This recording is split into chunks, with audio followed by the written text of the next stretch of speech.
نیت اچھی ہو تو منزل آسان ہو جاتی ہے۔ جی ہاں، پشاور کے نوجوان فرقان کے لیے انٹرنیٹ نے کاروبار کا راستہ ہموار کر دیا۔ اچھا، میرا نام محمد فرقان زیب ہے۔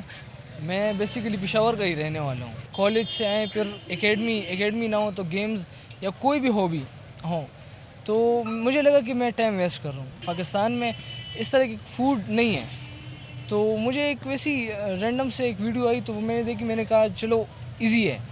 میں نے پھر ایک منتھ گھر میں پریکٹس کر کے باہر نکلا ہوں، تو سٹارٹ میں بہت مشکلیں تھی، پھر اللہ تعالیٰ نے آسانیاں پیدا کی اور آج چوتھا منتھ ہے۔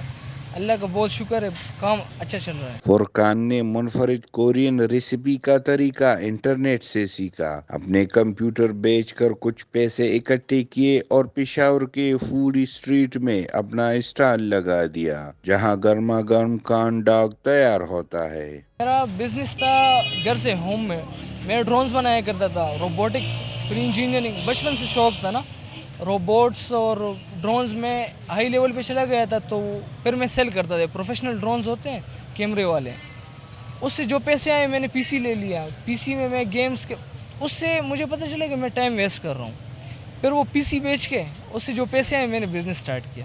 کارن ڈاگ کو بنانے کے لیے مختلف اشیاء، چیز، بٹر، کارن سمیت دیگر چیزیں استعمال کی جاتی ہے، جن کو ایک مخصوص مقدار میں ایک اسٹیک پر لگا کر ڈیپ فرائی کیا جاتا ہے، جسے شہری بڑے شوق سے انجوائے کرتے ہیں۔ کافی تعریف سنی تھی، تو ابھی دیکھیں گے انشاءاللہ، کھا کے پتہ چلے گا۔ باقی دیکھ کے تو اچھا لگ رہا ہے، ابھی یہ کھائیں گے تو پھر پتہ چلے گا، پھر فیڈ بیک دیں گے۔ ہم یہاں آتے ہوتے ہیں ایم ایف زیڈ کارن ڈاگ کی طرف، اور ہم بہت یمی ہے، یہ ٹیسٹی ہے۔ اس میں سوسیجز یوز ہوتے ہیں۔ Corn dog basically hot dog use ہوتے ہیں، مگر پاکستان میں ویرائٹی نہیں ہے، برانڈز نہیں ہے، تو ہم سوسیج یوز کر رہے ہیں۔ اور موزریلا چیز، چیڈر بھی یوز ہو سکتا ہے، پھر بیٹر یوز کرتے ہیں کوٹنگ کے لیے، اور ڈفرینٹ کوٹنگ چیٹوز کی بھی کرتے ہیں، نوڈل کی، پوٹیٹو کی بھی اویلیبل ہو سکتے ہیں، چکن کی بھی۔ وہ آپ کی پھر ویرائٹیز پہ ہے نا، آپ کتنا اس میں آگے جانا چاہتے ہیں۔